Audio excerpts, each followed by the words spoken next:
46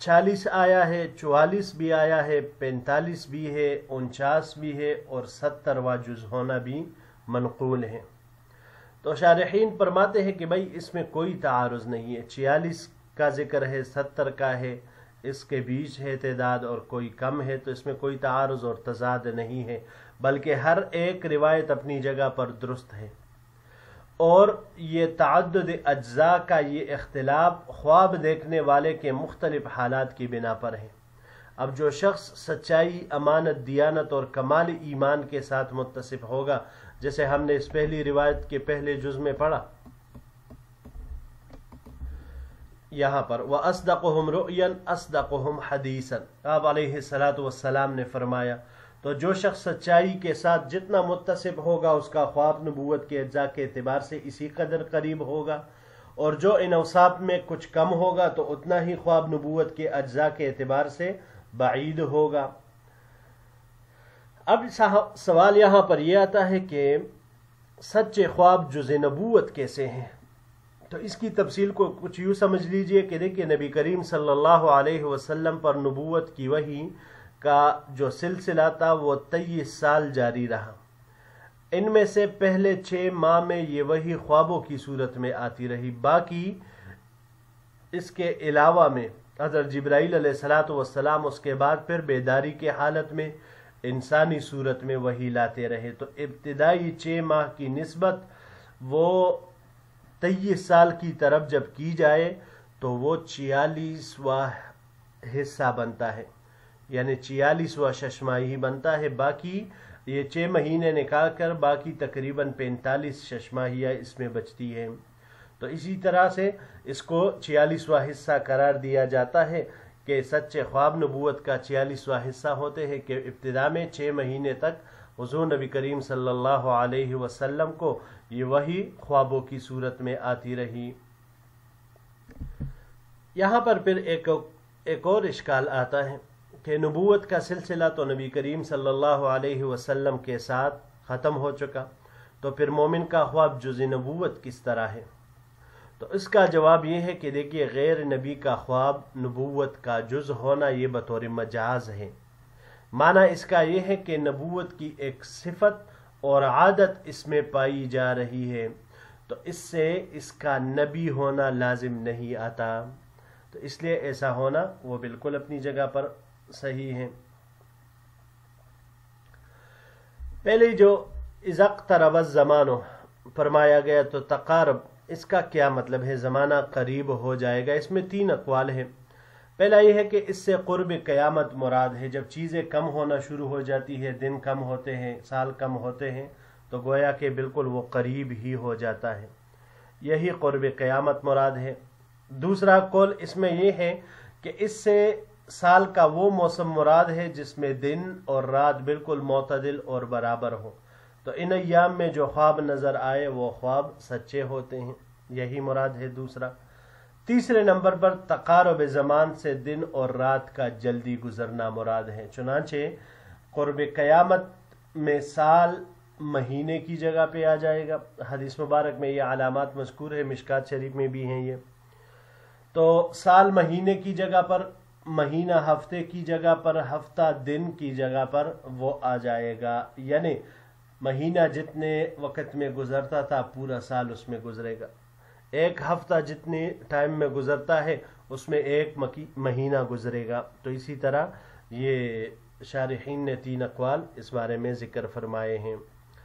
اب یہاں پر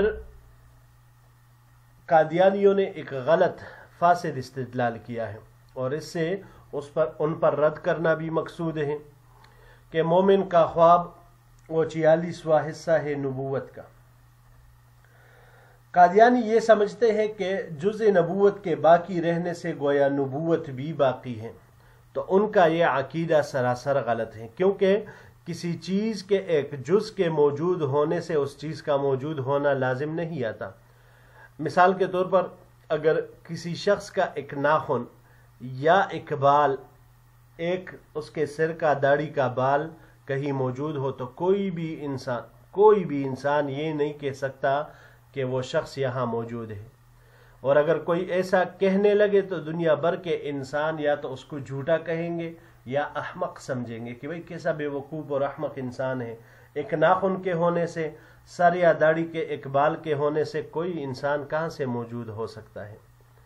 تو پتہ چلا کہ سچے خواب وہ بغیر کسی شک اور شبے کے وہ جزئی نبوت ہے، مگر نبوت نہیں ہے، کیونکہ نبوت کا سلسلہ حضور نبی کریم صلی اللہ علیہ وسلم کے ساتھ ہی ختم ہو چکا ہے. پھر آخر میں آپ علیہ السلام نے فرمایا وَأُحِبُّ الْقَيْدَ فِي النَّوْمِ وَأَكْرَهُ الْغُلَّةَ. خواب میں بیڑی کو پسند فرماتے تھے، بیڑی، کیونکہ اس کی تعبیر دین پر ثابت قدمی ہے. چنانچہ خواب میں جس کو بھی بیڑی میں جکڑا ہوا ہو وہ نظر آئے اور اس طرح جکڑا ہوا ہو کہ وہ چل پھر بھی نہیں سکتا، تو مطلب اس کا یہ ہے کہ یہ انسان دین پر ثابت قدم رہے گا. اور آپ صلی اللہ علیہ وسلم توق کو ناپسند فرماتے تھے. وجہ اس کی یہ ہے کہ یہ اہل جہنم کی صفت ہے، اذ الاغلال فی اعناقہم، جو قرآن کریم میں مذکور ہے. تو آپ صلی اللہ علیہ وسلم اسی وجہ سے اس کو ناپسند فرماتے تھے. جی عزیز طلباء کرام، یہی تک ہمارا آج کا سبق تھا. انشاءاللہ العزیز زندگی رہی تو اگلے درس میں ایک نئے باب کے ساتھ پھر آپ کی خدمت میں حاضر ہوں گے. السلام علیکم ورحمۃ اللہ وبرکاتہ.